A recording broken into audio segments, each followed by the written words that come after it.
Oh, lalabas na yan si PRD. Ano na yan natin? I-jailbreak na yan natin lahat. Yung ilan bumoto kay PRD? 16 million. Yung 16 million na yan, punta tayo doon sa ICC Detention Center. Na 2 tao lang ang humahawak sa budget ng Pilipinas. At hinati-hati sa mga nakabarong na buhaya. Alam nyo na yan, sino sila. Pero deadma lang si BBM noon. Ngayon, hindi na mapigilan ng usok. Ngayon, paikot-ikot kung saang-saang ilog na lang napapadpad. Sabay galit-galitan. Para saan para sa susunod na baha. Para lang may masabi sila na may ginawa sila. Kung saan-saan daw po napapadpad si BBM. Kung saan-saan daw po siya napapadpad, ako po mga ka-reaction. Kaya nagtataka talaga ako, bakit di mapalo-palo ni BBM si Tambunjing? Baka naman alam ni Tambunjing na nakaibibim ang bato ni Darna. Ha? O baka ibang bato iniisip mo. Gumanda ang buhay ninyo. Nag-DPWH kami. Nako, diskaya po yan, diskaya. Nag-DPWH, gumanda daw ang buhay nila, mga ka-reaction. Gaano kaya kalaki ang kita pag ikaw ay nakakuha ng kontrata sa DPWH? Naku po mga ka-reaction, napakalupit po niya na yan. Parang gateway para gumanda ang buhay ninyo. Nag-DPWH kami. Opo. Grabe po yung mga tao na to. May kaluluwa pa kaya itong babae na to, mga ka-reaction? Ma'am, may kaluluwa ka pa ba?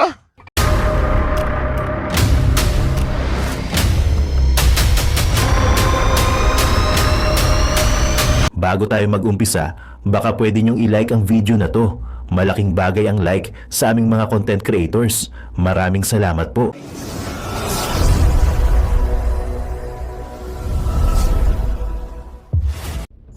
Boom! Yun guys, magandang araw sa inyo. It's me again, Boy Sardin sa membro ng Banateros Vloggers. Bang bang! Yun, napakalupit, napakaganda ng balita natin mga kababayan. No? BP Sara nadulas na si Tatay Digong ay uuwi na. Wow, gano'n kaya ito katotoo?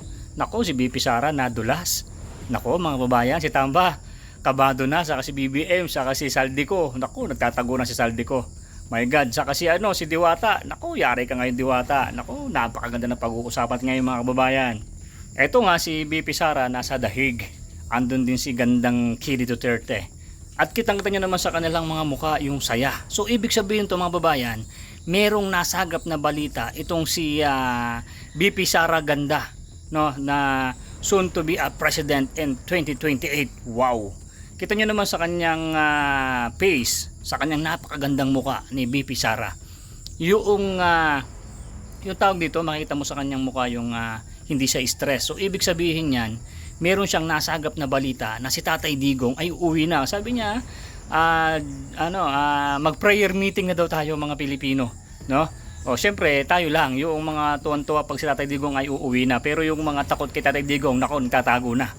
Oo, magsisitago na yan. Baka si Diwata o aalis na rin yan. Nako, paktay na. Yari, napakaganda ng balita ng mga kababayan.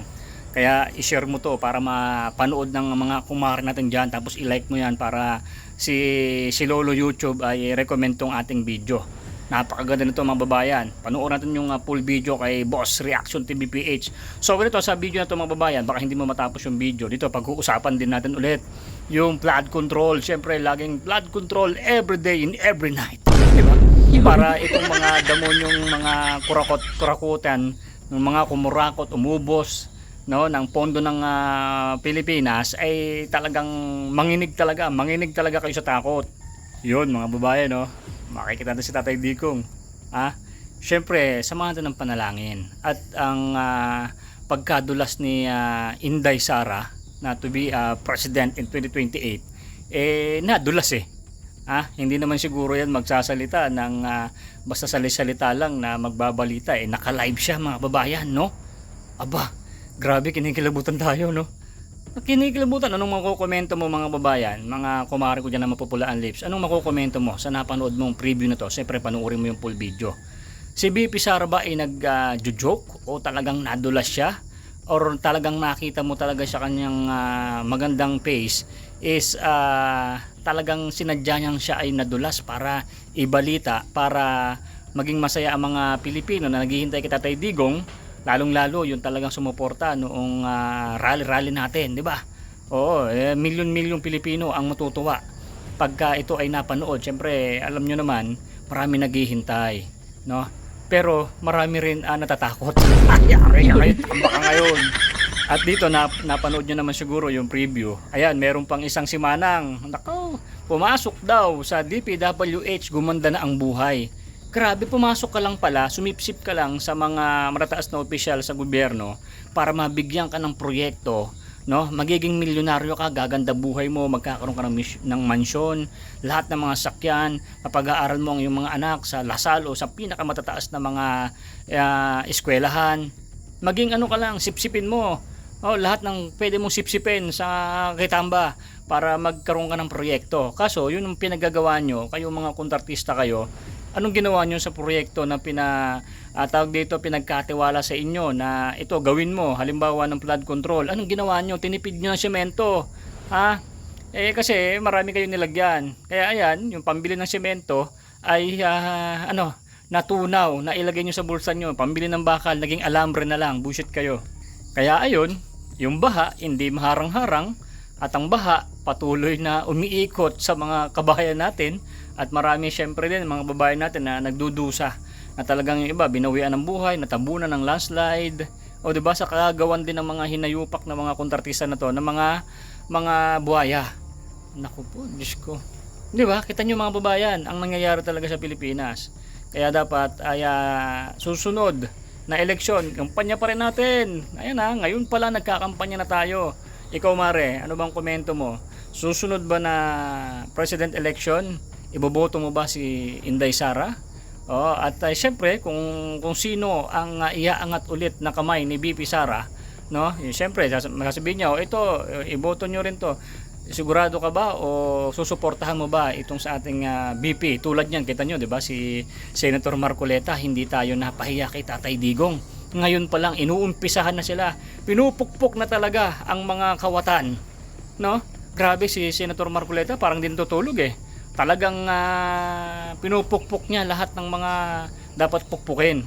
Shoutout din sa mga bumabalik na kay BBM.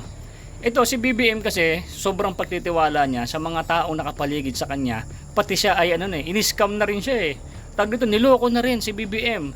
Nakikita niyo nagagalit siya mga babayan. Siyempre, wala rin siyang magawa Alam niyang ganun yung mga tao na yun, pinayagan niya pa. So dapat ang gawin talaga ni BBM, ipakita niya talaga sa mga taong bayan na mayroong isang salita na ipakulong niya, wag yung puro dakdak. Diba? Buti nandiyan sila Senator Marcoleta, talagang iniisa-isa na sila. Tulad ngayon si Saldico, naku, nawawala, buisit. Paktay na, wala sobrang dami ng pera yan kahit na tumira na yun sa ibang bansa. Lalong-lalo ngayon, nababalitaan na si Tatay Digong ay uuwi na at si BP Sara ay nadulas. Wala na, nanginginig na ang mga itlog ng mga yan. Nako, si Risa Hintoberos, tako, yari ka ngayon. Imagine niyo na lang, na itong pagkadulas ni Tatay ni BP Sara sa kanyang live. My God. Isipin mo na lang mga kababayan, mga kumare. Yung susunod na live ni BP Sara, andito na siya sa Pilipinas, si Tatay Digong. So ganito mga babayan, para maganda yung ating mapanood yung full video, at pag nagustuhan nyo tong full video na to, i-subscribe nyo na si Boss Reaction TV PH, dito tayo kukuha ng mga clips. At syempre kung hindi ka pa like mo na yung video natin para lagi kayong updated sa ating mga video. Nag-upload si Boy Sardinas ng alas 10 ng umaga, syempre meron din tayo pang hapon ng alas 6 ng hapon. Pagka hindi nagbatingting sa inyo si Lolo YouTube, lolo ko yun kalkalin nyo lang yung ating video para mapanood nyo yung ating mga upload araw-araw. Okay mga babayan, panoorin mo tong video na to. Share mo sa kumare natin na hindi niya pa alam na meron tayong upload. Okay? So shoutout sa mga kumare ko dyan na palaging nakasuporta at laging nakalike. Syempre shoutout sa iyo Mards, sa aking mga share dyan, yung mga kumpare ko dyan na mga malulupit na lagi nakakomento. Yung komento nyo, napakahalaga nyan. Maraming salamat po sa bawat pindot nyo, pag-type nyo ng inyong mga komento. Nababasa po yan ni Boy Sardinas. Okay, so play mo na yan boy. Napakaganito mga babayan. Panoorin mo to. Let's go! Sa pinaka-latest po na live po ni BP Sara o interview ni BP Sara, meron pong dumulas sa kanyang dila na lalabas na si PRRD. Dito muna po tayo sa video na ito. Sinabi na pala dati ni BP Sara kay BBM noong beste pa sila na 2 tao lang ang humahawak sa budget ng Pilipinas. At hinati-hati sa mga nakabarong na buhaya. Alam nyo na yan, sino sila. Pero deadma lang si BBM noon. Ngayon, hindi na mapigilan ng usok. Ngayon, paikot-ikot kung saang-saang ilog na lang napapadpad. Sabay galit-galitan para sa susunod na baha. Para lang may masabi sila na may ginawa sila. Kung saan-saan daw po napapadpad si BBM. Kung saan-saan daw po siya napapadpad, ako po mga ka-reaction. Kaya nagtataka talaga ako, bakit di mapalo-palo ni BBM si Tambunjing? Baka naman alam ni Tambunjing na nakaibibim ang bato ni Darna. Ha? O baka ibang bato iniisip mo.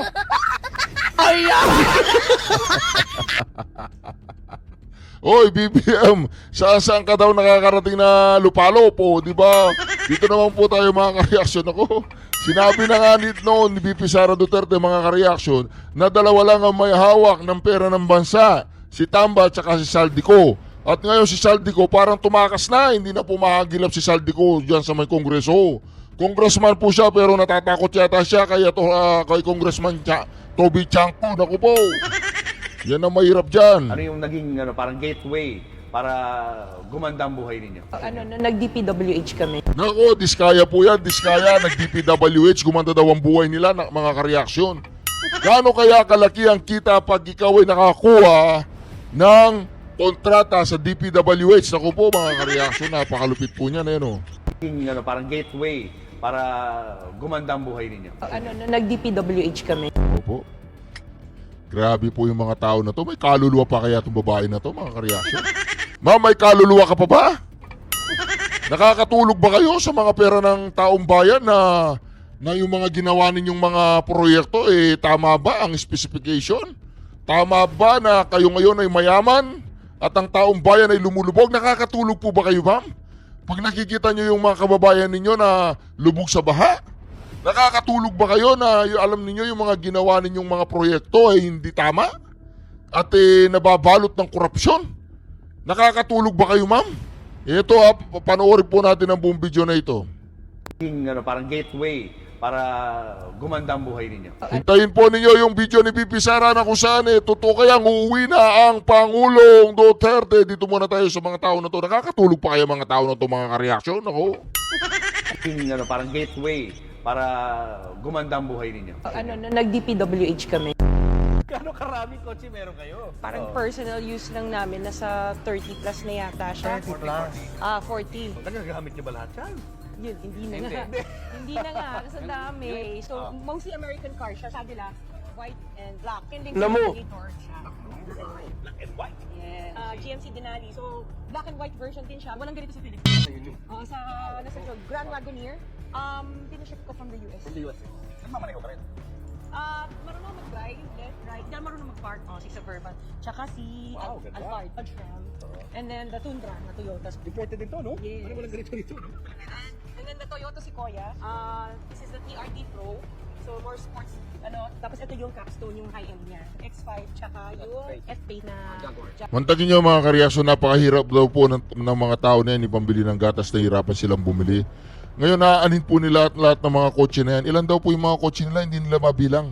At alam po ba ninyo yung ibang kotse dyan, sila lang ang meron. DPWH, galing lahat daw po yan sa DPWH. Nako, nung nag-DPWH daw po sila, di ba? Naku po, mahirap po yan mga ka-reaction. Nakakatulog pa kaya mga tao na to, mga ka-reaction? Nakakatulog pa kayo sila? 30 plus na yata siya. 30 plus na sasakyan mga ka-reaction, grabe. 40. Nagagamit niyo ba lahat yan? Yun, hindi na nga. Hindi na nga, kasi ang dami. So, mostly American car siya. Sabi lang, white and black. Yung Lincoln Navigator siya. Black and white. Yes. GMC Denali. So, black and white version din siya. Walang ganito sa Philippines. Nasa Grand Wagoneer. Wala daw ganyan sa Pilipinas mga ka-reaction, in-order pa nila sa ibang bansa, no? Grabe. Pinaship ko from the US. From the US. Nagmamaneho ka rin? Marunong mag-drive, left, right. Hindi marunong mag-park. Oh, si Suburban. Tsaka si Wow, ganda. Alphard, Dodge Ram. And then the Tundra na Toyota. Imported din to, no? Yes. Ano walang ganito rito, no?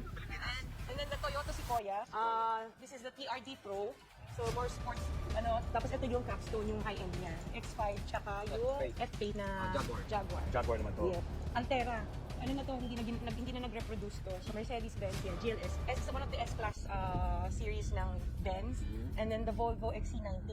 Ito yung gusto ko na dati na unang bilhin. Nung nabili na namin siya, hindi ko na ginagamit. This is one of the most expensive purchases na kotse noon. Nabili namin. This is the autobiography Range Rover. Range Rover. The Evoque. Oo, gusto Grabe mga ka-reaction. Meron pa po silang mga ganyan na walang yan naman yan. Meron pa po silang mukha. Meron pa silang meron pa po silang mukha na ipakita lahat ng mga 40 sasakyan. Ako po mga ka-reaction. Nakakatulog pa kaya ang mga to pag nakikita nila mga kababayan nila na nakalubog sa baha? Nakakatulog pa kayo, ma'am? Ano, meron pa ba kayong kaluluwa, ma'am? sana maliit lang. Tsaka yung kulay niya kasi isang sured. And then, Defender. Nakita ko to sa Dubai. Nakita ko sa magazine. Tapos sabi ko, gusto ko ng ganito. And then we have yung LF Lexus. Grabe, oh. Lahat po ng gusto nila, nakukuha nila. Grabe po. The higher end of Yes, the higher end of the Alphard. And of course, yung LC2. Yes. And then sabi ko, gusto ko ng artista van. Oo, yung Savannah. Nagpahanap talaga ako yung artista Grabe. van. So, GMC siya. Unang bili namin ng white na Cadillac, dumating tong Ford Bronco. Binalik to. So, this is one of the first editions of the Ford Bronco. So, yung Benz GLE, tapos ito yung X7. Nung lumabas siya, bumili kami kaagad. Tapos we have yung Parang meron po silang car dealership, nako. Sprinter, isang artista van din siya. Showbiz. Artista ba naman? Ito naman, the Gladiator. This is my son's car birthday gift namin sa kanito. Ito. This is the Porsche, yes. Sabi namin, gusto namin makaano na medyo parang sporty, pero hindi namin nagagamit. And then we have the Maserati. Yes. Hindi man nila nagagamit, puro mga luxury car. 40 luxury car, nako po. So nung lumabas siya, bumili kami ng Maserati, itong model na to. Hindi rin siya nagagamit. G63, matte finish siya. So very rare yung ganitong kulay. Benz na avant-garde, ito yung Bentley. Itong binili ko to kasi kaya nagustuhan ko to. May wine glass rin sa ano. Pero hindi naman namin nagagamit. So ito, and then we have the Maybach, Mercedes-Benz Maybach. Yung SUV version ng kinuha namin. Color niya? Yung latest, Your favorite? yes, our favorite is the Rolls. Rolls Royce. Yes, Rolls Royce. This is the Cullinan. And kaya ko to binili. So kaya mo to kinuha dahil? Kasi ito may payong. Grabe. Ano yung naging May payong lang, kukunin na. Grabe po yan mga ka-reaction. parang gateway para gumanda ang buhay ninyo? Nag-DPWH kami. Siyam pala na kumpanya ng mga diskayang nakasungkit umano ng bilyones na kontrata para sa flood control project. Sa pagsusuri ng Billionaire News Channel, aabot sa halos 31.6 billion pesos o mahigit 6% ang flood control projects na posibleng hawak ng pamilyang Diskaya sa buong bansa. Nako, 31 billion. Wala, ano lang po yun, mga peanut lang yung mga kotse na yun. Kaya po talaga nilang bilhin yun. 31 billion po mga kareaksyon ang kontratang nakuha nila sa gobyerno. 31 billion, 10% na lang yun, 3 billion pa naman yun. Di ba? Alam naman po natin ng mga kontraktor, hindi naman sila bumabana ng 10% eh. Hindi nga sila bumabana ng 15% eh. Grabe po, ma'am, nakakatulog pa kayo, ma'am. Grabe naman yan. Grabe. Magpapatayo kami ng bagong library. Ito po mga kareaksyon ha. Ito po ngayon ang mga katarantaduan na naman ni Joel Chua. Oh, Joel Chua, umanda ka kay Yorme. Nako, mga kareaksyon. Hintayin po ninyo si BP Sara. Nako, totoo kaya na uuwi na ang Pangulong Duterte? Nanggaling po sa bibig ni BP Sara. Nanggaling po sa bibig ni BP Sara. Patayo kami ng bagong library. Nakita ko biglang giniba yung basketball court doon na pag-aari ng lungsod ng Maynila. Tinanong ko si Andres kung may permit ba. Wala daw siyang alam na nabigyan. Tinanong ko yung taong bayan, yung chairman, ang sabi, project daw ni Congressman Joel Chua. Paano nangyari yun? Walang permit. O paano nangyaring nagiba nila yung property ng City of Manila? Saan napunta yung property? Yung mga bakal. Pag-aari yun ng lusod eh. May pananagutan pa yun sa CGSO. O tapos, biglang tatanggalin nila yung mga daycare center at saka senior citizens office ng City Government of Manila. O ngayon, I challenge Congressman Joel Chua to investigate himself. Sinabi ko na sa inyo may gobyerno sa lungsod ng Manila and it is called City Government of Manila, not City Congress of Manila. Sa totoo lang. O ngayon, pinaresto ko lahat yung mga tao doon at kinukumpiska namin yung mga gamit. And now we're doing what we need to do. Tingnan natin kung may masampula.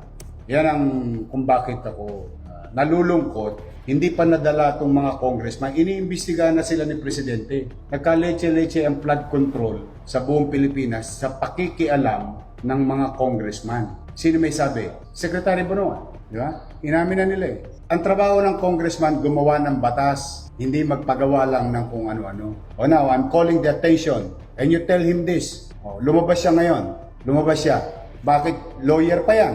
And I challenge him. He's a lawyer. Pwede ba magpatayo ng building ng walang building permit? Hindi pa siya natuto doon sa pinatayo niyang barangay hall na 19 million Tapos sasabihin nila, hindi kanila. Lalaki ng mga pangalan nila doon. So sa akin, yun ang hamon ko sa kanila. Ngayon nila imbestigahan sa Quadcom ang sarili nila.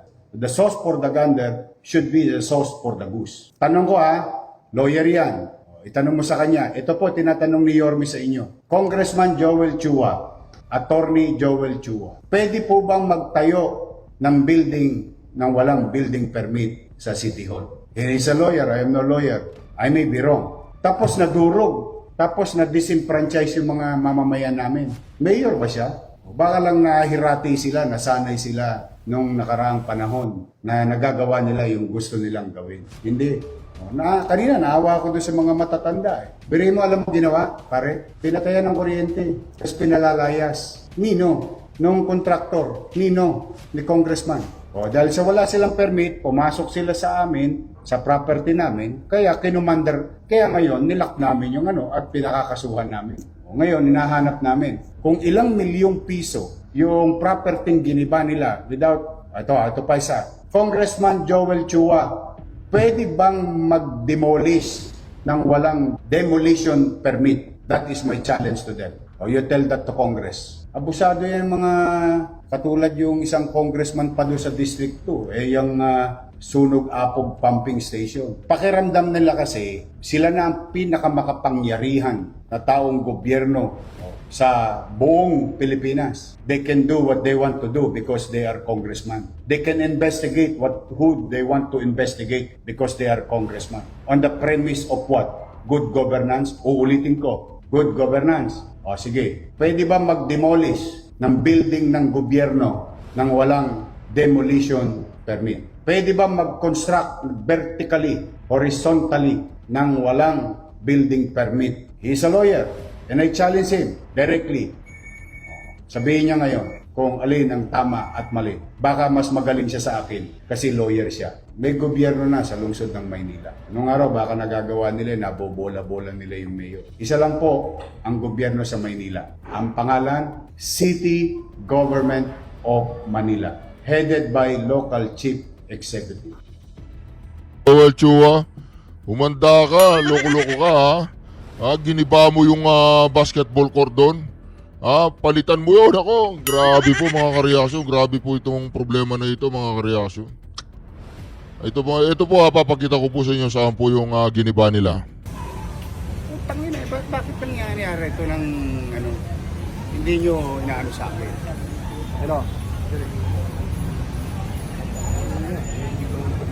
Lahat po kumpiskay nyo.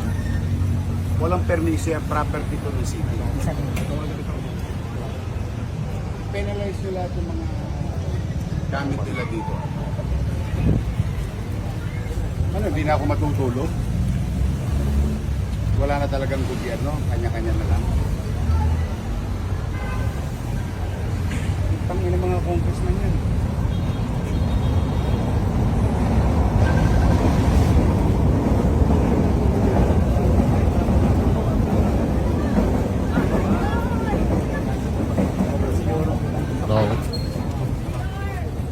Hoy, Joel Chua, putangin ng mga congressman daw kayo, sabi ni Yorme. Joel Chua, putangin ng mga congressman daw kayo, ulitin ko. Sabi ni Yorme, putangin ng mga congressman kayo. Di ba mga kareaksyon, di po tama yan. Joel Chua, uminahon ka na, wala na si Hani Lacuna. Hindi na si Hani Lacuna ang mayor dyan. Ngayon mga kareaksyon, ganyan po ang ginagawa ng mga congressman. Kahit yung mga congressman ninyo saan man kayong panig ng Pilipinas, mga kareaksyon, subaybayan po ninyo ang galaw nila. Puro po mga nagpapataba ng pitaka. Hindi na po nila alam kung anong proyekto ang bubuksan nila. Makapaglabas lang ng pera. Nako, yan tingnan nyo, pinagiba nila yung basketball court. Pinagiba po nila yung basketball court, magtatayo daw sila ng library. Pinagiba nila yung senior citizens office. Marami po silang giniba dyan. Ngayon, ano pong ginawa ni Yorme? Ayan pinakukumpiska niya lahat ng mga makinaryang yan. Pinasasara niya yan. Pinakakasuhan niya si Joel Chua. Umanda ka, imbestiga mo daw sa Quadcom yung sarili mo. Walang yaka, Joel Chua. Hindi ka pa mayaman. Ano ka ba talaga? Baboy ka na o buhaya? Grabe ka, Joel Chua. Tanong lang, buhaya ka ba o baboy? Grabe ka. We've been consistent that there's no reconciliation without justice. No? So for as long as there's no recognition of... Aquino to nagpapasikat na naman to Anong reconciliation ang pinagsasabi mo? Nung panahon ng Marcelo, kayo lang ba yung naapektuhan? Pakinggan po natin We've been consistent that there's no reconciliation without justice. No? So for as long as there's no recognition of the atrocities that were committed under the Marcos dictatorship. Wala pang aasahang pakikipagbati. Ito ang posisyon ng pamilya Aquino. Bakit? Walang nga kayong mga pamilya Aquino kayo, isa rin kayong mga salot sa lipunan. Hindi, yung mga tao na yan, mga kareaksyon, parang sa tingin nila, sila lang yung naapektuhan nung panahon ng Marcelo sa diktadoryang rehimeng Marcos Sr. Sila lang yata ang may karapatan na walang reconciliation. Sino ba kayo? Kayo lang ba yung naapektuhan? Hindi kayo makikipag-reconcile? Wala kaming pakialam sa mga Aquino tsaka mga Marcoses. Parehas kayong salot ng lipunan. Di ba mga kareaksyon? Itong si Noy Noy, yung sa 44, kumusta? Yung tito mong Abnoy. Hindi ba Abnoy yung tito mo? Pakitanggal po yung Abnoy sa record in aid of the legislation. Grabe itong apo niya ni Noy Noy Aquino. Ni Noy. Apo niya yan Yung gumanon-ganon sa Senado Sir, abnormal ka ba? Tanong lang sir, kung abnormal ka, wala nating personal. Meron ka bang sayad sa utak? Wala. Kung meron ka sayad sa utak, sir, manahimik ka na lang Tanong lang Pero wala sir. Kahit itanong mo sa taong bayan, once upon a time, yung pamilya ninyo pinahirapan din ng Pilipinas. Yung kumusta yung diyan sa may Hacienda Luisita, yung mga namatay diyan, ayos na ba? Kailangan pala magbayad ng gobyerno doon sa damage sa Doña Luisita sa Hacienda Luisita Mga reaksyon nitong Aquino tsaka Marcos, sila yung nagpasakit. Tingnan mo ngayon, Marcos Jr. na naman. Naghihirap na naman yung taong bayan, laging lubog. Laging lubog mga kareaksyon. Ito na ang pinakahihintay natin mga kareaksyon. Ito na po ang pinakahihintay nating marinig kay VP Sara Duterte. Lalaya na ba ang Pangulong Duterte? Lalabas na ba ang Pangulong Duterte? Ito po mga kareaksyon, pakinggan na po natin.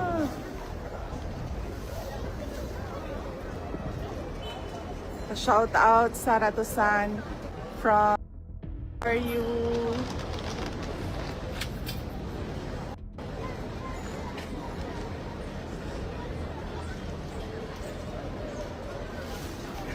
Na siya. Naman to siya. Lalabas na yan si PRD. Ano na yan natin? I-jailbreak na yan natin lahat. Yung ilan bumoto kay PRD? 16 million. Yung 16 million na yan, punta tayo doon sa ICC Detention Center.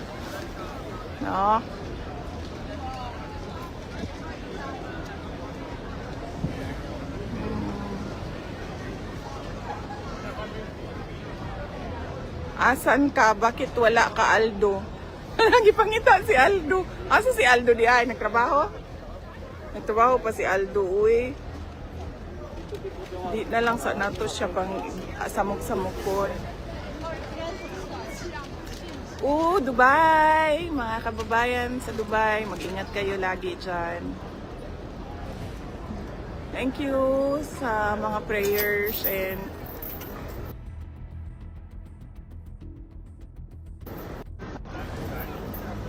ay nanawag. Weng Sir Puete daw. Saan ang Weng Sir Puete? Weng Sir Puete. Nakita na ko yung call. Isang klaseng pangalan man ang ingana, uy. Ala, VP, ang baba, protocol. Aldo, ano na naman ka dire?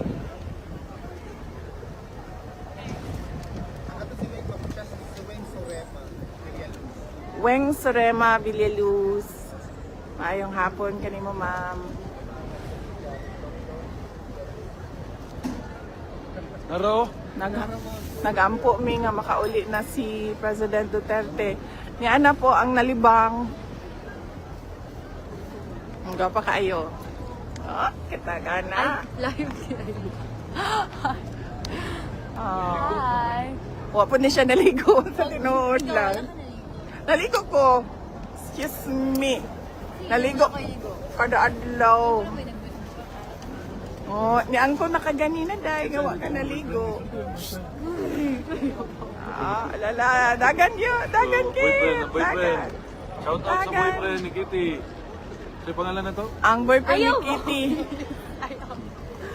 Saman mo, anhi ka, dili dong. Kay, kung di ka mo anhi. Dagan, wala ko kay istorya. Wala. Iya ka man, gikuha na ko iyang cellphone, uli na nako. Niya to mi sa taas, kay gipangita ka na mo. Na. Oh, tara kay muli na po to eh. Sa oras na. Alas 11 sa Kadlaw, alas 12 sa Kadlaw sa Australia. Hello from Caloocan.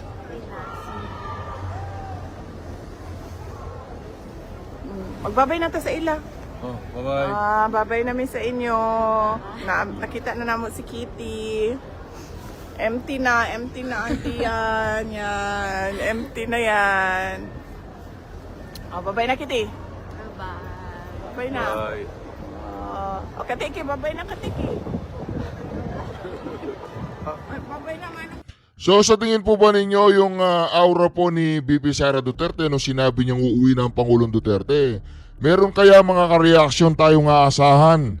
Meron kaya ako personally po mga kareaksyon pag umuwi po si si Pangulong Duterte, magpapakanton po ako mga kareaksyon. Maglilibre po ako ng kanton sa labas. Mamimigay ako ng kanton, Oo, ganun po mga kareaksyon. Kaya dito mga kareaksyon, sana po mga kareaksyon makauwi na po ang Pangulong Duterte sa lalong madaling panahon.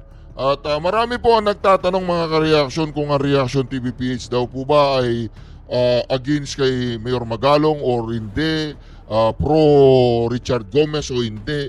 Ako po mga kareaksyon sa totoo lang po, pro Philippines po ako, pro kung anong makakabuti sa bayan.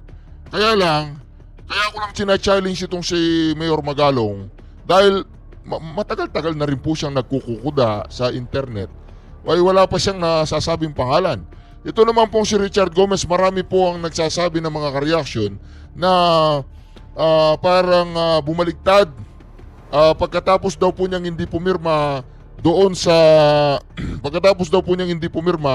doon sa impeachment ay bumoto naman kay Tambaluslos. Okay, ganito po kasi mga kareaksyon Bumoto po o hindi bumoto si Richard Gomez kay Tambaluslos, magiging Speaker of the House pa rin po si Tambaluslos. Nagets po ninyo yun? Ngayon, sasabihin natin, okay, hindi ka boboto kay Tamba dahil wala naman kasi kinalaman ng ang kanyang standing sa pagsuporta sa Pangulong Duterte sa pagboto niya kay Tamba. Kasi po ganito yun, meron po silang mga tinatawag nating mga political party yan. O, kung yung political party nila ay suportado si Tambaluslos, political party po mga kareaksyon kasi po sa politika, hindi lang basta-basta kailangan puro tapang ka dyan. Kailangan meron kang tinatawag na political strategy. Ngayon, pagboto po ba kay Tambaluslos ay isang pagtalikod sa bayan? Sa palagay ko po, sa kalagayan po ni Richard Gomez. Sa kalagayan po ni Richard Gomez ha. Ito, personal opinion ko lang to. Kasi galing Leyte po si Richard Gomez, Leyte si Tamba. Parehas silang nanggaling sa Leyte. Pero, ito, personal opinion ko po to. Pero pagdating po sa Pangulong Duterte at sa mga Duterte at pagsuporta niya sa mga Duterte, 100% po si Richard Gomez, naniniwala ako, susuportahan niya mga Duterte. However, wala pong kinalaman dito. Sinabi ko nga, iboboto niya si Martin Romualdez, hindi niya iboboto si Martin Romualdez. Kung yun po ang issue ninyo, speaker pa rin po si Martin Romualdez ngayon. Ano pong inuna ni Richard Gomez dito mga kareaksyon? Ano pong hindi niya sinakripisyo dito? Hindi po niya sinakripisyo yung kanyang mga constituent at kadistrito. Di ba? Unnecessary na hindi niya mapaglingkuran na maayos ang kanyang mga kadistrito. Unnecessary po yun eh. Kaya uulitin ko po hindi po ako pabor dun sa pagboto ni Richard Gomez kay Tambaluslos bilang Speaker of the House. However, hindi po yun ang 100% na dahilan para sabihin natin na si Richard Gomez ay against po siya sa mga Duterte at hindi po niya mahal ang bayan. Lilinawin ko po hindi po natin alam ang lahat-lahat. Hindi po natin alam ang lahat-lahat kung bakit ang desisyon ni Richard Gomez ay bumoto kay Tambaluslos bilang isang speaker. Against po ako doon. Hindi ako pro. Pero wag po nating single out si Richard Gomez doon lamang dahil binoto niya ang Speaker of the House, si Tamba. Unang-una, kahit hindi niya botohan niya ng speaker, magiging speaker pa rin si Tamba. Para sa akin para sa akin. Hindi ko alam lahat. Hindi ko alam kung anong strategy ni Richard Gomez. Pero ang pagsuporta ko kay Richard Gomez, lagi kong tinitignan. At yun na nga mga kababayan, ano na ang masasabi mo? Kung mayroon kayong hinaingat komento patungkol sa balitang ito, please comment down below. Pag-uusapan natin yan sa comment section. At kung nagustuhan nyo ang video, ay huwag kalimutang mag-like at i-share na din para mas marami pang makaalam at umabot ito sa marami sa ating mga kababayan. Maraming salamat po. Mabuti pa ang sardinas, may label. Tayo, wala. Nay, ito na yung bayad ko sa isa, kunin mo yung isa. Isa muna, iyan Tapos, isa pa, di ba? 4 dapat na sardinas yan. 3 na. Pang-4 na sardinas. Okay na.